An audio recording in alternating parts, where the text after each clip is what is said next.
আর এই জমিতে কিন্তু তেমন একটা পরিচর্যার প্রয়োজন হয় না বা তেমন একটা খরচ হয় না। প্রথম পর্যায়ে হয়তো 1 বিঘা জমিতে চাষ করলে আপনার 50 থেকে 60 হাজার টাকা সর্বপ্রথমে খরচ হতে পারে।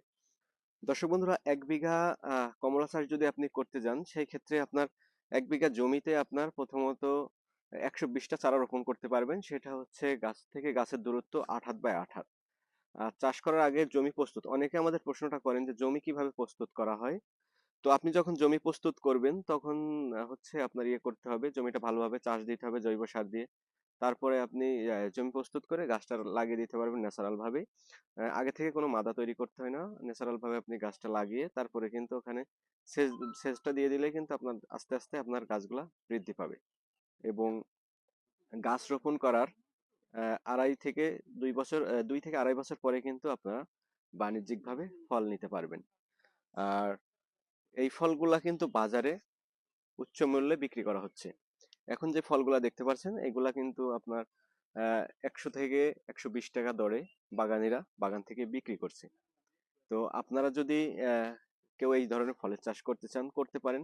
আসলে ফলের চাষ লাভজনক। আর যেহেতু আমরা দেখাচ্ছি, আপনারা দেখতেই পারছেন যে আমাদের বাংলাদেশের মাটিতে এটা, আমরা কিন্তু বাইরের কোনো বাগান আপনাদেরকে আমরা দেখাচ্ছি না।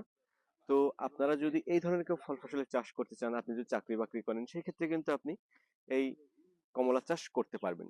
কারণ এটা একটা উচ্চ ফলনশীল একটি জাত এবং লাভবান একটি জাত। এটার নাম হচ্ছে রামলঙ্গন। তো কেউ যদি এই চাষটা করতে চান করতে পারেন, নির্ভয়ে করতে পারবেন।